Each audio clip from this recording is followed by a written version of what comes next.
two United States diplomats, as Ambassador Mark Green and Johnny Carson, have described Nigeria's presidential and parliamentary elections as below par.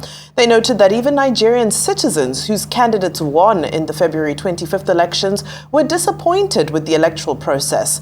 Now, in a joint treatise, both envoys who monitored the elections insisted that critical lessons must be learnt very fast from the shortcomings of the last polls by Nigerians and Africans, with a view to forestalling such flaws in the future. Joining us now to discuss U.S. diplomats' assessment of Nigeria's presidential election with a verdict that Nigerians are disappointed with the electoral process is Arise News analyst Mr. Dayo Shobowale. Good to have you on Newsday. Thank you so much, Mr. Shobowale. My pleasure. And we're glad that you're here.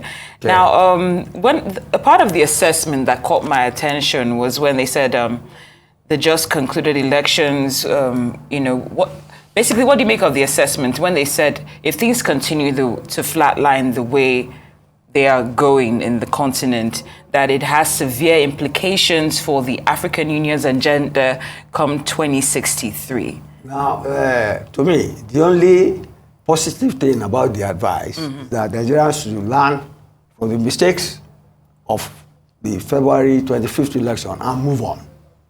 Aside from that, it is none of their business how we conduct our elections. They have nothing to teach Nigerians about conducting elections. And then I read the write-up, the so-called treatise. They were trying to teach us about democracy.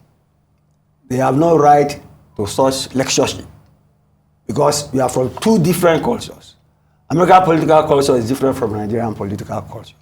They were privileged to have been appointed ambassadors to a part of the country that have witnessed some of our political vicissitudes, but that does not give them a monopoly of knowledge. Now we run our elections. It is patronizing, you get me, and very extravagant. We don't need it. Okay, well, what they did say is, besides vocalizing their own opinions, they also spoke, in their words, on behalf of Nigerians who, even those whose candidate won, in their words, were also disappointed. But the focus was on the fact that people are disappointed in the electoral process. My question to you is it possible to separate the electoral process from the outcome? Because that's where, in my view, that's where this message is going, that, a flawed process generally produces a flawed outcome. So can we really separate the fact that they're acknowledging that they've spoken to people who support the winner, and even those people are saying the process was flawed? We all know the problems we have on the ground. The so-called defeated candidates have gone to court. There's a president-elect on the ground. As at now, even the U.S. government of Joe Biden has congratulated the president-elect. So what is the locus of this gentleman? Writing in a treatise in a foreign paper and criticizing our way of life. Because our election is our way of life. I'm yet to see any Nigerian ambassador, former ambassador to the US, writing on the 2020 US election that Donald Trump said was stolen, and which the media said was a big lie. In their own country, they don't want anybody to criticize election results because they think the integrity of their elections is just undisputable. But then you know what happened? The word rigging has crept into their vocabulary. It used to be our own monopoly in this part of the world. But we have survived. Now, here we are, an election just conducted, which divided power almost equitably, because Tinubu won 12 states, Atiku won 12 states, Obi won maybe 11.1, if you include the capital territory. That is democracy at work. Their own form of democracy is divisive, two parties, and winner takes all. See, in the Senate, if they vote 51-49, see that the views of those 41 will dominate for the next 4 years against us. Now, even we should be questioning the adoption of the presidential system of government, because the winner takes all creates a lot of depravity, polarization, unfair treatment on the part of the losers. And it's difficult to have to wait for another 4 years before you can even make an attempt to get power. So essentially, maybe I should even reiterate, when people criticize a different political system, which they do not belong to, and think theirs is better, I think that's ethnocentrism. No culture is superior to the other. In America nowadays, they do not know whether a man is a man, a woman is a woman. A Catholic student was stopped from going to school because he dared to say that a man is different from a woman. And he was objecting to so-called transgender, obvious males using the same toilets with ladies. That is the culture of the ruling government in the US today. The promotion of LGBT culture and all that. It does not gel with us in this part of the world. Look at Nigeria with Boko Haram, with Biafra, with APC. We are all agreed on one thing, that a man is a man, a woman is a man. A marriage between a man and a woman. These Americans, this particular set of Americans. Without going into gender issues. No, I'm talking values, culture. Yes. Thank you, Mr. Shobowale. So, I know you don't approve of what you read. At least that's what I'm getting from you here. Of course, it's patronizing. Yes, and you have a right to express that.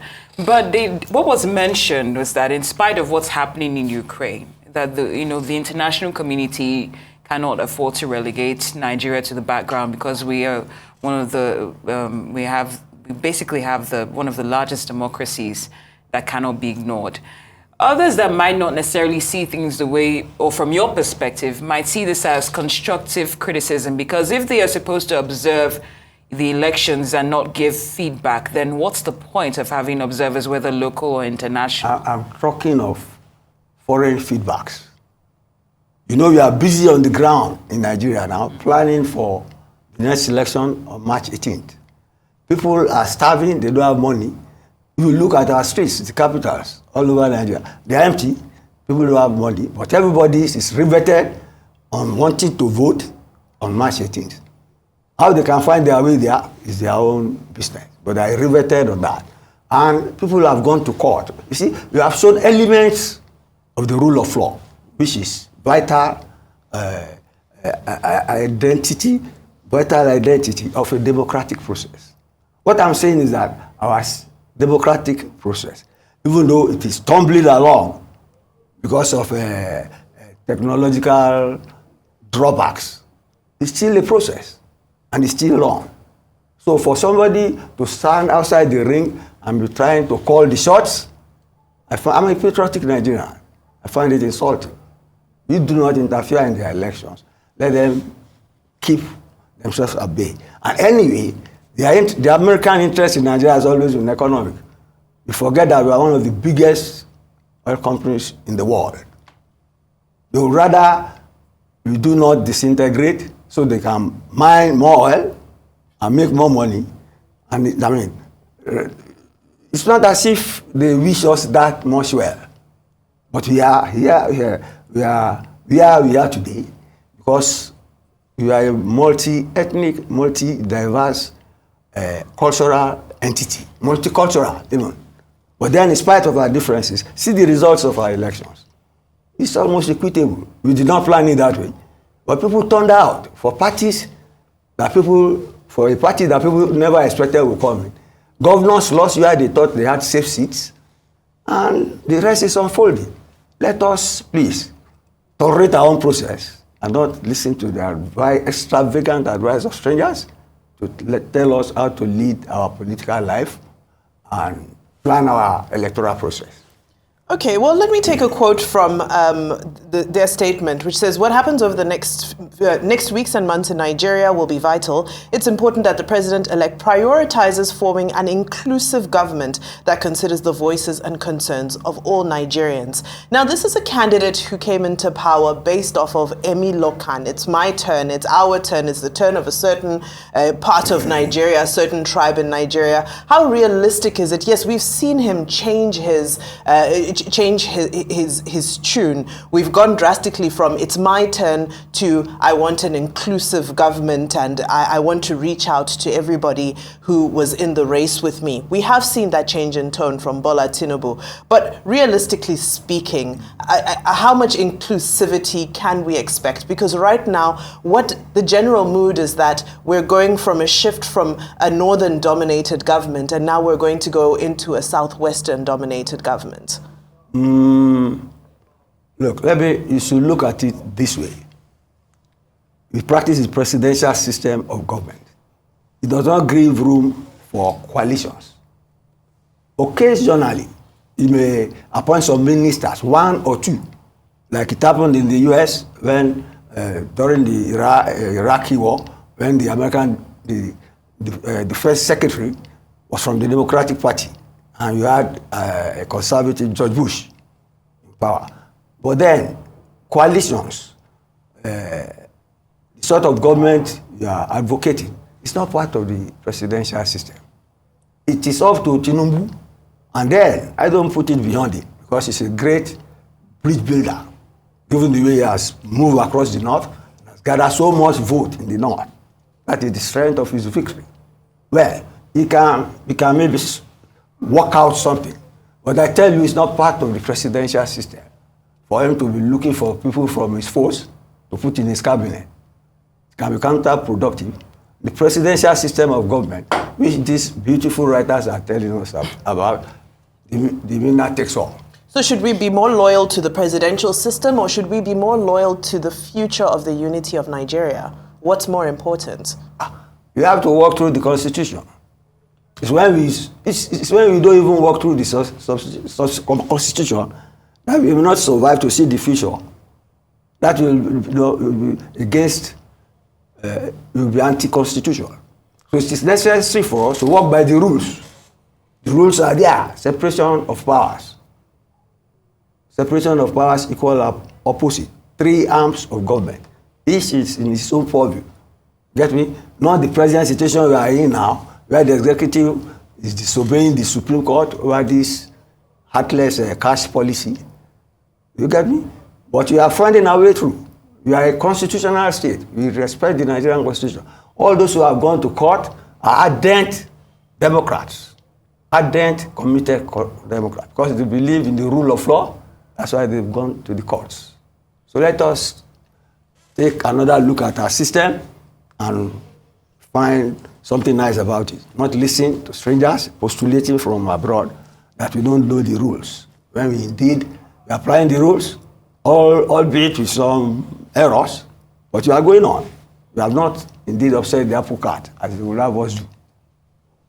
Thank you, Mr. Shobowale. Now, I'm just wondering if you think that, if we put aside the outcome of the elections and look at the process with all that we've seen play out, or that we saw play out on February 25th, would you say we've set a good example, with our process for the rest of the continent?